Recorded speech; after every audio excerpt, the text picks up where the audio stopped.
ಗೋವಿಂದ ಗೋವಿಂದಯನಿ ಕೊಲುವರೆ ಗೋವಿಂದಾಯನಿ ಕೊಲುವರೆ ಗೋವಿಂದ ಗೋವಿಂದಯನಿ ಕೊಲುವರೆ ಗೋವಿಂದಾಯನಿ ಕೊಲುವರೆ ಗೋವಿಂದ ಗೋವಿಂದಯನಿ ಕೊಲುವರೆ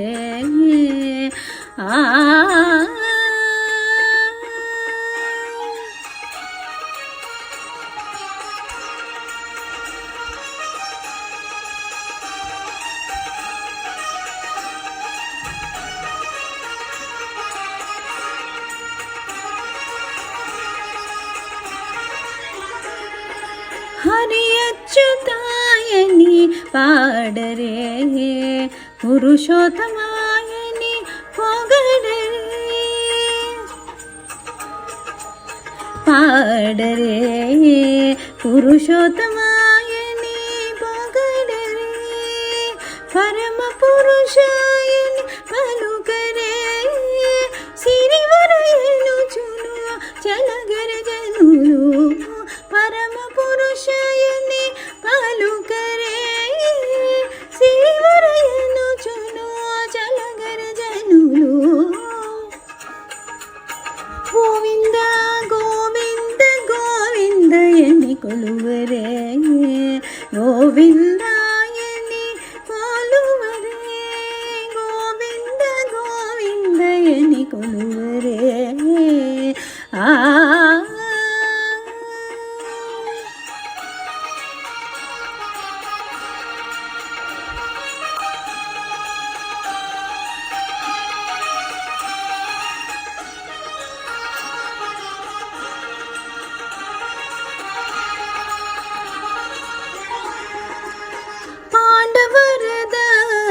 ಪಾಡರೆ ಅಂಡಜವಾಹನು ಕೊನಿಯಾಡರೆ ಪಾಂಡವ ವರದನಿ ಪಾಡರೆ ಅಂಡಜವಾಹನು ಕೊನಿಯಾಡರೆ ಕೊಂಡಲರಾಯನಿ ಕೋರರೆ ದಂಡಿತು ಮಾಧವುನಿ ತಲಚರ ಜನುಲು ಕೊಂಡಲರಾಯನಿ ಕೋರರೆ ದಂಡಿತು ಮಾಧವುನಿ ತಲಚರ ಜನುಲು ಗೋವಿಂದ ಗೋವಿಂದ ಗೋವಿಂದ ಗೋವಿಂದ ಗೋವಿಂದ ಗೋವಿಂದಯನಿ ಕೊಲುವರೆ ಗೋವಿಂದಾಯನಿ ಕೊಲುವರೆ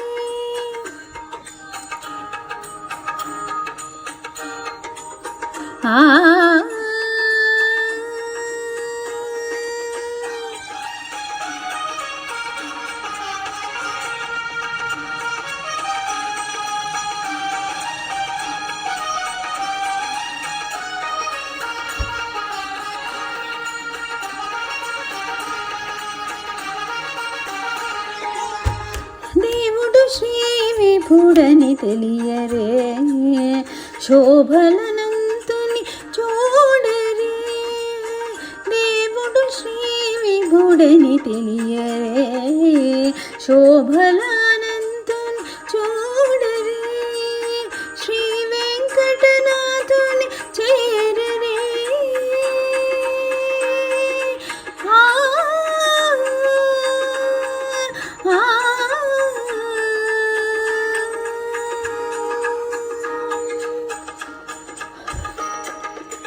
శ్రీ వెంకటనాథుని చేరరే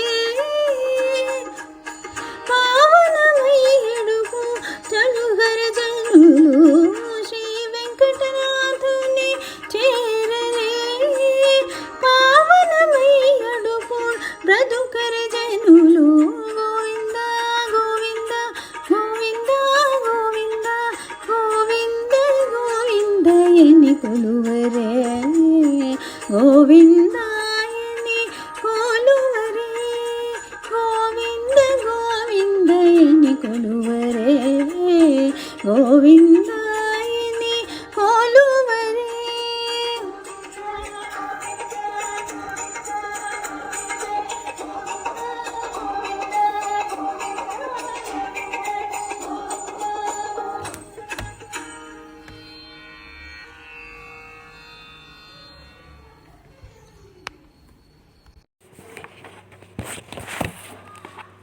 உலகமுண்ட பெருவாயாய் உலப்பில் கீர்த்தி அம்மானே நிலவும் சுடர் சூழ் ஒளிமூர்த்தி நெடியான் அடியேன் ஆறுயிரே திலதமும் உலகுக்காய் நின்ற திருவேங்கடத்தம் பெருமானே குலதொல் அடியேன் உணபாதம் கூடுமாறு கூறாயே. கூறாய் நீராய் நிழலாகி கொடுவல்ல வரக்கர் குலமெல்லாம் சீராய் எரியும் திருமேமி அளவா தெய்வக்கோமானே சேரார் கனைத்தா மலர் செந்தி மலரும் திருவேங்கடத்தானே ஆறா அன்பில் அடியேன் உன் அடிசேர் வண்ணம் அருளாயே. வண்ணம் அருள்கொள் அணிமேக வண்ணா மாயவெம்மானே எண்ணம் புகுந்து தித்திக்கும் அமுதே இமையோர் அதிபதியே தென்னாமதி வணிபன்முத்தழைக்கும் திருவேங்கடத்தானே அண்ணலே உன் அடிசேர அடியேற்கா வெண்ணாயே. ஆவாவெண்ணாது உலகத்த அழைக்கும் அரசுவர் வானால் மேல் தீவாய் வாழி மழை பொழிந்த இளையா திருமாமகள் கேள்வா தேவாசுரர்கள் முனிக்கணங்கள் விரும்பும் திருவேங்கடத்தானே பூவார் கடல்கள் அறிவினையேன் பொருந்துமாறு புனராயே. புனரா நின்ற மரமேல் அன்றெய்த ஒருவில் வளவாவோ புனரே நின்ற மரம் இரண்டின் நடுவே போன முதல்வாவோ திணறார் மேகமெனக் களிறு சேரும் திருவேங்கடத்தானே திணறார் சாரங்கத் துணபாதம் சேர்வதடியேன் இந்நாளே. எந்நாளே நாம் மண்ணளந்த இணைத்தாமரைகள் காண்பதற்கன்று எந்நாளும் இன்று இமையோர்கள் ஏத்தி இறைஞ்சி இனமனையாய் மெய்னா மனத்தால் வழிபாடு செய்யும் திருவேங்கடத்தானே மெய்னா நெய்தி என்னால் அடிக்கன் அடியேன் மேவுவதே. அடியேன் மேவி அமர்கின்ற அமுதே இமையோர்க்கு அதிபதியே கொடியா அடுபுல் உடையானே கோலக்கணிவாய் பெருமானே செடியார் வினைகள்தீர் மருந்தே திருவேங்கடத்தெம் பெருமானே நெடியார் பொழுதும் உணபாதம் காண நோளால் ஆற்றேனே. நோளால் ஆற்றன் முதற்பாதம் காண என்று நுண்ணர்வின் நீலார் கண்ட தம்மானும் நிறைவினான் முகனும் இந்திரனும் சேலே கண்ணார் மலர்சூழ விரும்பும் திருவேங்கடத்தானே மாலாய் மயக்கி அடியேன்பால் வந்தாய் போலே வாராயே. வந்தாய் போல் வாராதாய் வாராதாய் போல் வருவானே செந்தாமரைக்கண் செங்கனிவாய் நாள்தோள் அமுதே எனதுயிரே சிந்தாமணிகள் பகலல்லே பகல் செய் திருவேங்கடத்தானே அந்தோ அடியேன் உணபாதம் அகலுகில்லேன் இறையுமே. அகலுகில்லேன் இறைமென்று அலர்மேல் மங்கை உரைமார்பா நிகரில் புகழாய் உலகம் ஒன்றுடைய என்னை ஆழ்வானே நிகரர் அமரர் முனக்களங்கள் விரும்பும் திருவேங்கடத்தானே புகழொன்றில்லா அடியேன் உன் அடிக்கீழ் அமர்ந்து புகுந்தேனே. அடிக்கீழ் அமர்ந்து புகுந்து அடியேர் வாழ்வுமென்று அருள் கொடுக்கும் படிக்கேளில்லா பெருமானை பழனக்குறுகோள் சடகோபன் முடிப்பான் சொன்ன 1000 திருவேங்கடத்து விபத்தும் பிடித்தார் வீட்டிலிருந்து பெரியவானுள் நிலாவுவரே. நம்மாழ்வார் திருவேங்கடமுடையான் மேலே மங்களாசாசனம் பண்ண பாசனங்கள் எல்லோருக்கும் அடியனுடைய பணிவான நமஸ்காரங்கள். திருவேங்கட மகாத்மியம் என்ற தலைப்பிலே நாம் வெங்கடேச பெருமாள் வைகுந்தத்திலிருந்து கீழே இறங்கி சீனிவாசன் என்று பெயர் பெற்று வகுலாதேவியால் பராமரிக்கப்பட்டு தன்னுடைய பூர்வ ஜென்ம பிரார்த்தனையினால் பூலோகத்தில் பத்மாவதியாக அவதரித்திருந்த பத்மாவதியை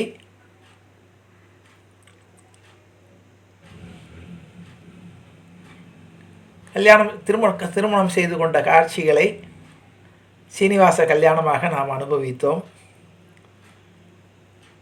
லட்சுமி தேவிக்கும் பத்மாவதிக்கும் ஒரு போட்டி ஏற்பட்ட பொழுது தான் சிலையாகி நின்று இருவரையும் தன்னுடைய மார்பிலே தரித்து கொண்டு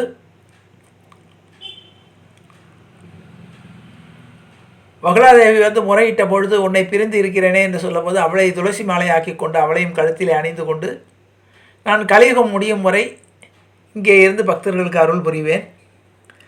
பக்தர்கள் தங்களுடைய பாவங்கள் தீர்வதற்காக எனக்கு காணிக்கை கொடுப்பார்கள். அந்த காணிக்கையை வட்டியாக குபேரனுக்கு செலுத்துவேன். கலியுகம் முடியும் பொழுது என்னுடைய அசலை திருப்பி கொடுத்து விட்டு நான் வைகுந்தம் வருவேன். ஆகவே நான் வைகுந்தத்தில் இருந்தாலும் தினசரி இங்கு என்னுடைய இருப்பிடம்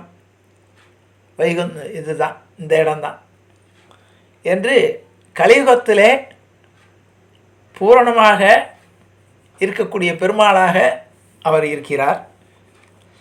இன்னொன்று சொன்னார், நான் திருமலையிலே தனியாக இருந்தாலும் தினமும் இரவு அலமேல் மங்காபுரத்தில் வந்து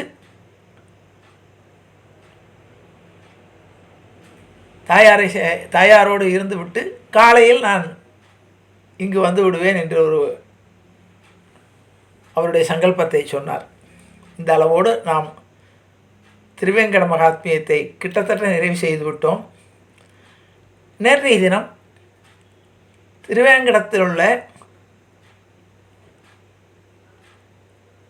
புஷ்கரணிகள், தீர்த்தங்கள் என்னென்ன என்று பார்த்தோம்.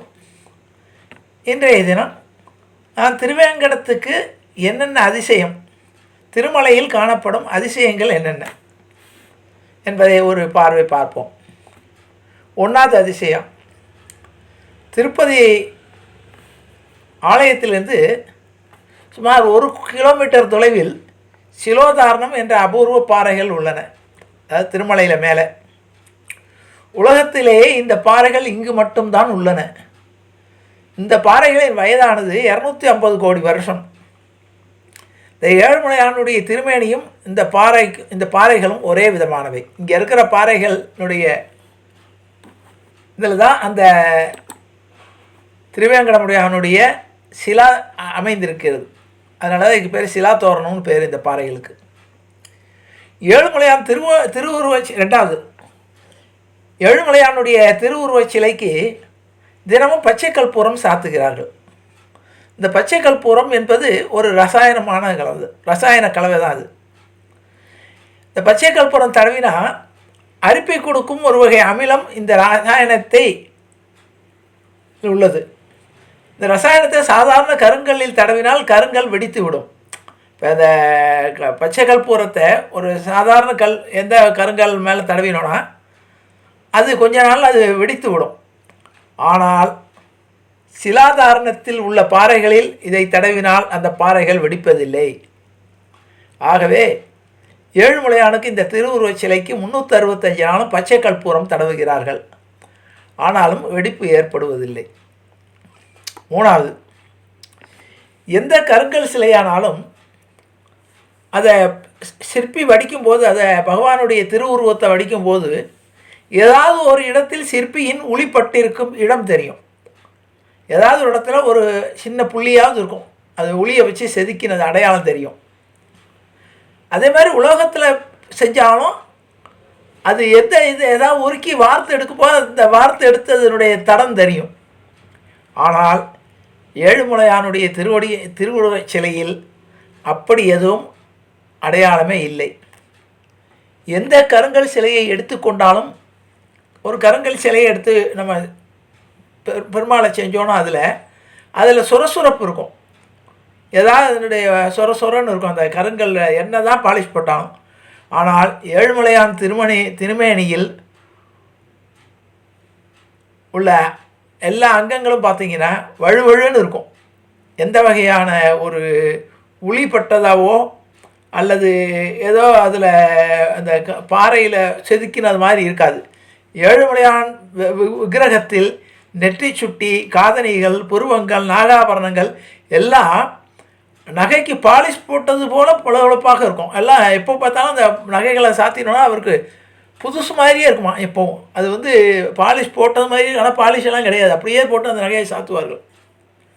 இது எதுக்காக இந்த ஒரு அதிசயத்தை சொல்கிறோம்னா, இது யாராலும் சிற்பியால் செதுக்கப்பட்ட சிலை இல்லை. அது பகவான் தானாகவே சிலையானது.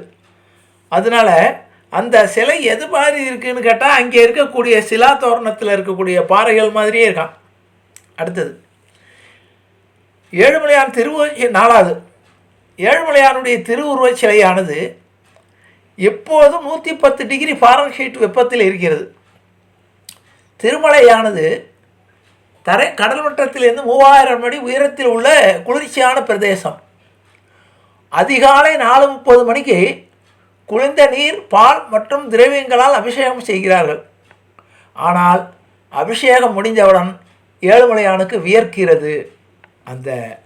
அந்த பெருமாளுடைய விக்கிரக சிலை வந்து மூலஸ்தானத்தில் உள்ள சிலை ரொம்ப 110 டிகிரி ஹீட்டில் இருக்குமா, அவ்வளோ ஹீட் இருக்குமா அந்த பெருமாளுக்கு. அபிஷேகம் ஆகி முடித்த உடனே பார்த்தா பெருமாளுக்கு வேர்க்குமா. பீதாம்பரத்தால் வியர்வையை ஒற்றி எடுக்கிறார்கள். வியாழக்கிழமை அபிஷேகம் நடக்கும். வியாழக்கிழமை திருமஞ்சனத்திற்கு முன்னதாக நகைகளை கலற்றும் போது ஆபரணங்கள் எல்லாம் சூடாக கொதிக்கின்றன. அந்த ஆபரணங்களில் பார்த்தா அவருக்கு சாத்திருக்கிற ஆபரணங்கள் கையில் எடுத்தால் சூடாக இருக்குமா. அவர் இந்த திருமேனியில் உள்ள சூடு அந்த ஆபரணத்தில் இருக்குமா. அதாவது வியாழக்கிழமை திருமஞ்சனம் பண்ணுறதுக்காக அந்த அன்றைக்கி தான் பேர் வியாழக்கிழமை நேத்திர தரிசனம்னு பேர். பெருமாளுடைய மற்ற நாட்களில் பெருமாள் திருமண் வந்து அவருடைய கண்ணை மறைச்சிருக்கும். அன்றைய தினம் பெருமாளுக்கு வியாழக்கிழமை எல்லா வகையான இதையும் எடுத்துகிட்டு பெருமாள் வந்து சாதாரண அலங்காரத்தில் இருப்பார். சாதாரணமாக ஒரு வேஷ்டி கட்டின்னு சாதாரணமான உதிரியத்தோடு இருப்பார். எந்த வகையான மாலைகள் அலங்காரங்கள் எதுவும் இருக்காது. அதெல்லாம் கழட்டி விட்டு அவருக்கு இது நடக்கும், திருமஞ்சனம் நடக்கும் வியாழக்கிழமை. அதெல்லாம் வியாழக்கிழமை இந்த சாதாரண நேத்திர தரிசனம் கொடுத்து விட்டு வெள்ளிக்கிழமை காலம்பரை திருமஞ்சனம் நடக்கும். அப்போ தான் சொல்கிறாங்க, திருமஞ்சனம் முடிஞ்ச உடனே அந்த நகையெல்லாம் கழட்டிட்டு பார்த்தா உடம்புல பெருமாளுக்கு வேர்க்குமா. அந்த வேர்வையெல்லாம் ஒட்டி பட்டு பீதாம்பரத்தால் அது ஒட்டி எடுத்து விட்டு அப்புறம் அபிஷேகம் நடக்கும். திருமஞ்சனம் நடந்து முடிஞ்ச உடனே எல்லா வகையான இதுகளும் நடக்கும். திருமஞ்சனத்தை பற்றி பின்னால் வரும். அந்த திருமஞ்சனம் நடத்தி முடிச்சுட்டு பெருமாளை ஒத்தி எடுத்தால் குளித்து பெருமாளுக்கு திருமஞ்சனம் முடிஞ்சதுக்கப்புறம் பார்த்தா பெருமாள் மேலே வியர்த்து இருக்குமா. அதெல்லாம் தொடச்சிட்டு வேர்வையெல்லாம் ஒத்தி எடுத்துட்டு அதுக்கப்புறம் தான் மறுபடியும் நகைகள் சாற்றுவார்கள். பெருமாளுடைய திருமேனியில் சாற்றக்கூடிய நகைகள் எடுத்து பார்க்கும்போது நகையெல்லாம் சூடாக இருக்குமா அந்த ஆபரணங்கள் எல்லாம். அடுத்தது திருப்பதி திருக்கோயில் சமையல் கட்டு என்பது மிகவும், அதாவது மடப்பள்ளி மிகவும் பெரியதானது. பொங்கல், தயிர் சாதம், புளியோதரை, சித்திரான்னம், வடை, முறுக்கு, ஜிலேபி, அதிரசம், போளி, அப்பம், மிளகாரம், லட்டு, பாயசம், தோசை, ரவா கேசரி, பாதாம் கேசரி, முந்திரி பருப்பு கேசரி போன்றவை தினமும் பெரிய அளவில் தயார் செய்யப்பட்டு பெருமாளுக்கு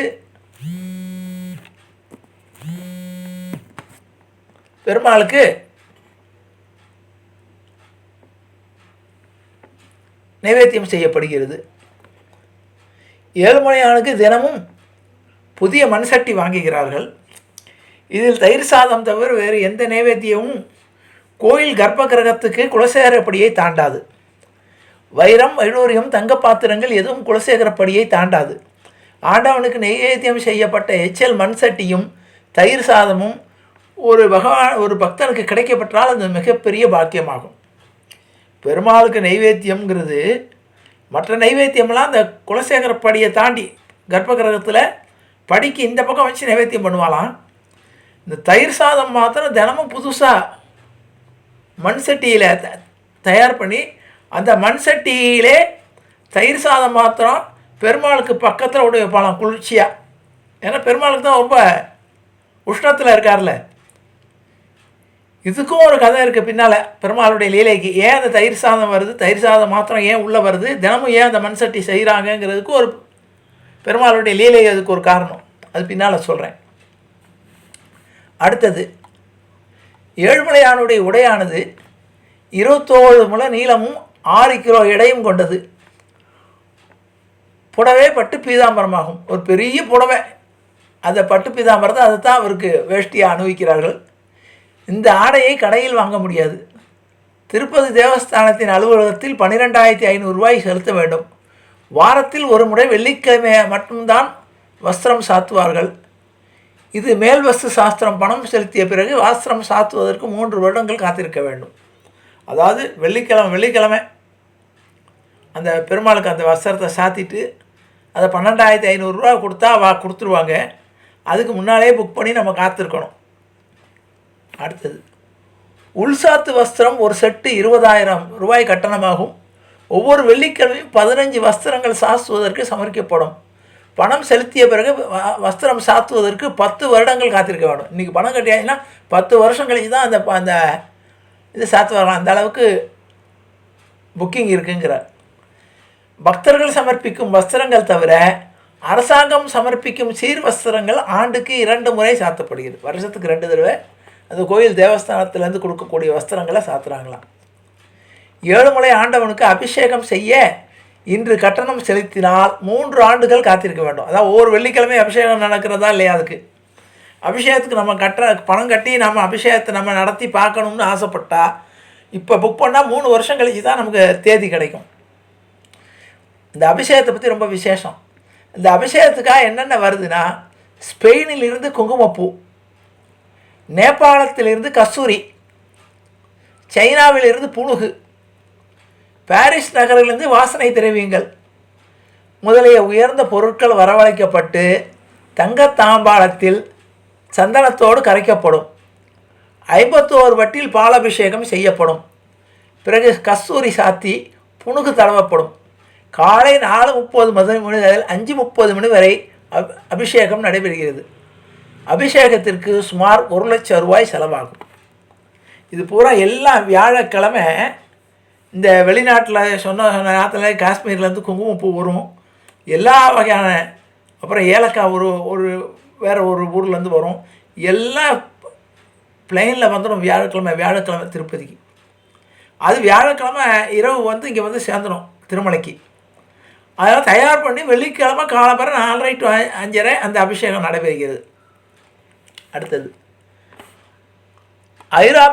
ஐரோப்பாவில் உள்ள ஆம்ஸ்டர்டாமிலிருந்து பக்குவப்படுத்தப்பட்ட ரோஜா மலர்கள் பக்தர்களால் திருப்பதிக்கு விமானத்தில் அனுப்பப்படுகின்றன. ஒரு ரோஜா மலரின் விலை சுமார் 80 ரூபாய். ரோஜாப்பூ பெருமாளுக்கு.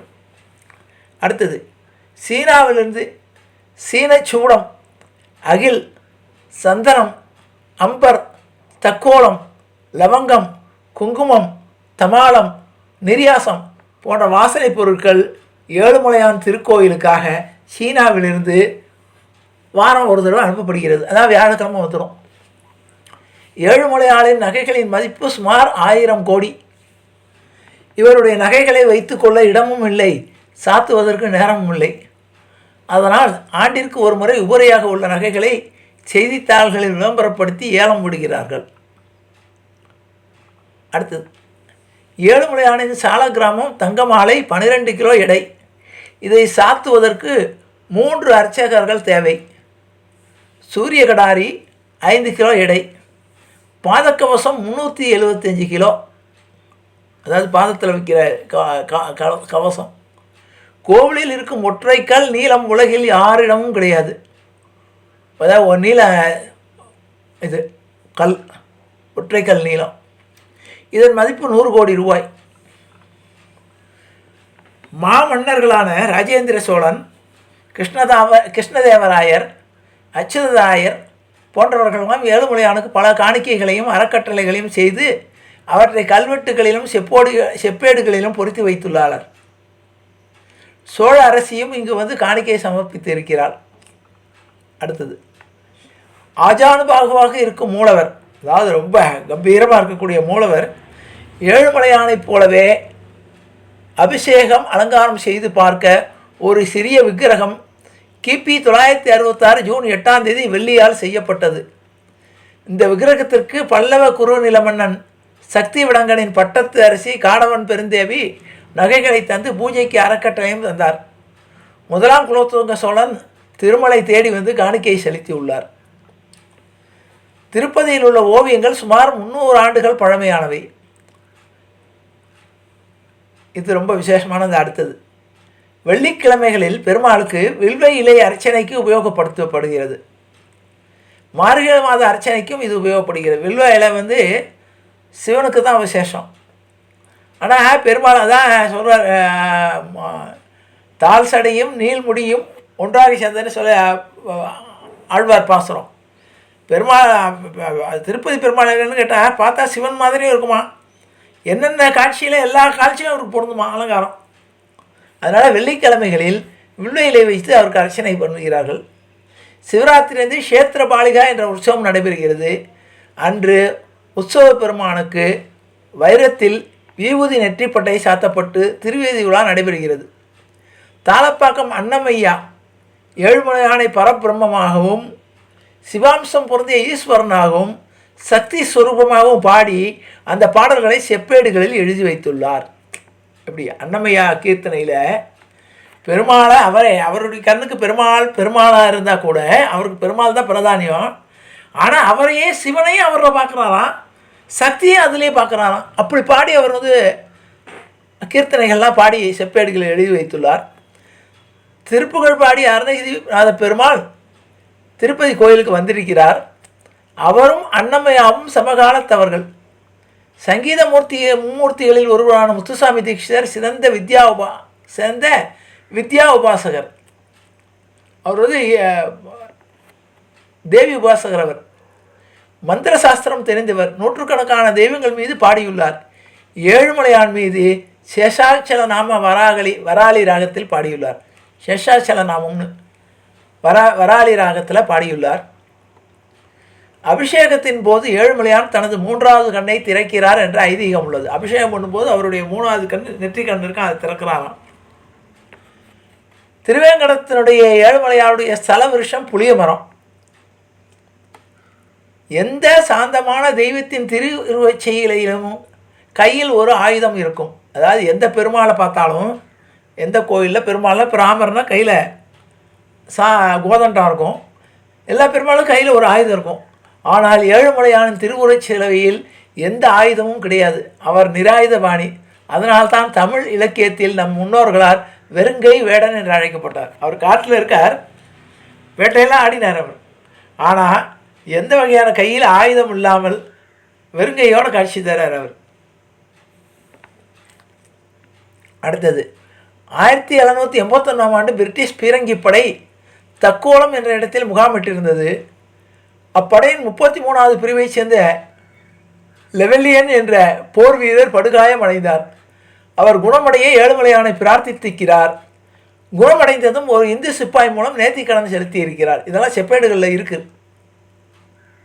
ஆங்கிலேயர்கள் சர் தாமஸ் மன்ரோ, கர்னல் ஜியோ ஸ்ராட்டின் போன்றவர்கள் ஏழுமலையானின் பக்தர்களாக இருந்திருக்கிறார்கள். திருமலையின் புனிதத்தன்மை கருதி 1759 முதல் 1874 வரை எந்த ஆங்கிலேயரும் மலையில் ஏறவில்லை.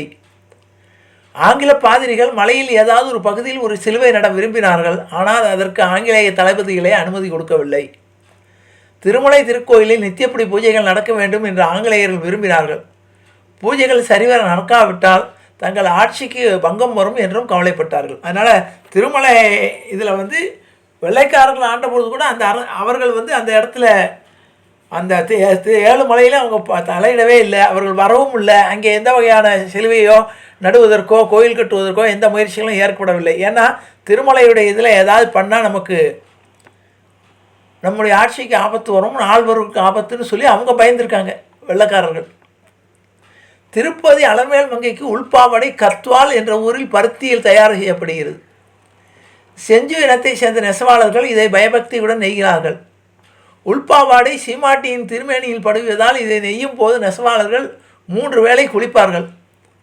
அவர்கள் மது மாமிசம் உண்ண மாட்டார்கள். வெள்ளிக்கிழமை அபிஷேகத்திற்கு பரிமள அறையில் வியாழன் இரவு அரைத்து தயார் செய்யப்படுகிறது. குங்குமப்பூ கலவையும் அபிஷேகத்திற்கு சேர்க்கப்படுகிறது. வெளிநாடுகளிலிருந்து வாசனை திரவியங்கள் பக்தர்கள் அனுப்பிய வண்ணம் உள்ளனர். ஒரு வாரத்திற்கு 50,000 ரூபாய் மதிப்புள்ள வாசனை திரவியங்கள் இங்கு வருகின்றன.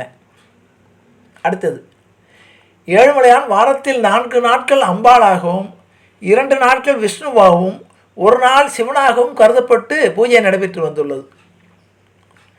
ஏழுமலையானின் அபிஷேக நீர் குழாய் மூலம் புஷ்கரணியில் கலக்கிறது. ஏற்கனவே புஷ்கரணியை பற்றி சொல்லும்போது சொன்னேன். ஏழுமலையானுக்கு அபிஷேகம், அதாவது திருமஞ்சனம் செய்த தண்ணீர் வெளியே வராது.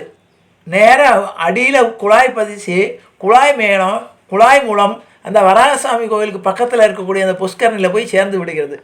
ஆகவே இது புனிதமான நீராகும். இங்கே குளித்து விட்டு நீரில் நின்றபடியே 2 கைகளாலும் தண்ணீரை எடுத்து குளத்திலேயே விட வேண்டும். இது ஒரு வகையான விசேஷ வழிபாடாகும். அடுத்தது, வெள்ளிக்கிழமை அதிகாலை அபிஷேகத்திற்கு முன்பு ஒரு விசேஷ சாத்து முறை நடக்கும். வடகலை சம்பிரதாயத்தில் வேங்கடம் எனப்பெற்ற என்ற பாசுரமும் தனியன்களும் இடம்பெறும். சாத்து முறையின் போது பூ வஸ்திரம் இல்லாமல் திருமலையான் திருமேனியுடன் இருப்பார். அதாவது வஸ்திரம் இருக்காது, பூ இருக்காது, அலங்காரமெல்லாம் கலைச்சி விட்டு அவருக்கு அபிஷேகம் ஆகிறதுக்கு தயாராக இருப்பார். முதலில் ஒரு தீபாராதனை எடுக்கப்படும். பிறகு தென்கலை சாத்து முறை சேவிக்கப்படும். முதல்ல வடகலை சாத்து முறை சொல்லிட்டு பெருமாளுடைய இதெல்லாம் அலங்காரத்தெல்லாம் எடுத்ததுக்கப்புறம் தென்கலை சாத்து முறை செய்யப்படும். பிறகு நைவேத்தியம் செய்யப்படும். பிறகு ஒரு தீபாராதனை செய்யப்படும். ஏழுமலையான் அந்த தீபாவளியில் கண்ணை பொறிக்கும் அழகோடு காட்சி விடுவார்.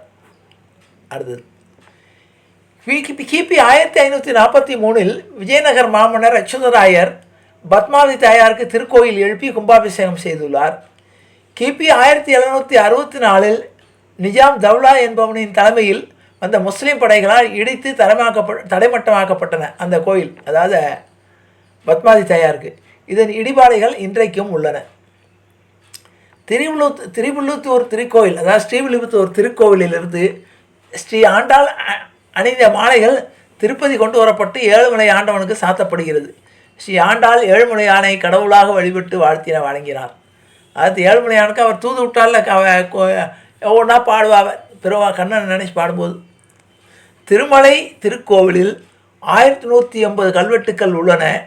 இதில் 236 பல்லவ சோழ பாண்டியர் காலத்தவை, 169 கல்வெட்டுக்கள் சாளுவ வம்ச மன்னர்கள் காலத்தவை, 229 கல்வெட்டுக்கள் கிருஷ்ணதேவராயர் காலத்தவை, 251 அச்சுதராயர் காலத்தவை, 147 சதாசிவராயர் காலத்தவை, 135 கொண்டை வீடு அரசர் காலத்தவை.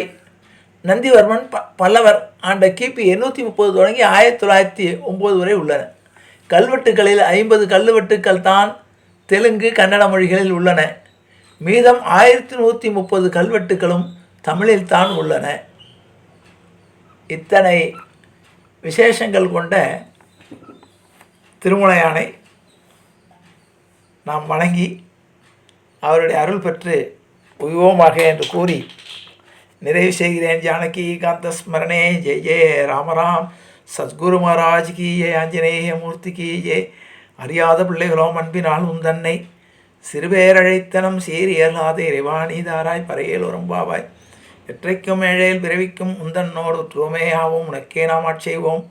மற்ற நம் காமங்கள் மாற்றையிலோ ரொம்பாவை செங்கன் திருமுகத்து செல்வத் திருமாலால் எங்கும் திருவருள் பற்றி இன்புருவ ரொம்பாவ. ஹரே ராம ராம ராம ஹரே ஹரே, ஹரே கிருஷ்ண கிருஷ்ண கிருஷ்ண ஹரே ஹரே. கோவிந்தநாம சங்கீர்த்தனம் கோவிந்தா ஹரி கோவிந்தா.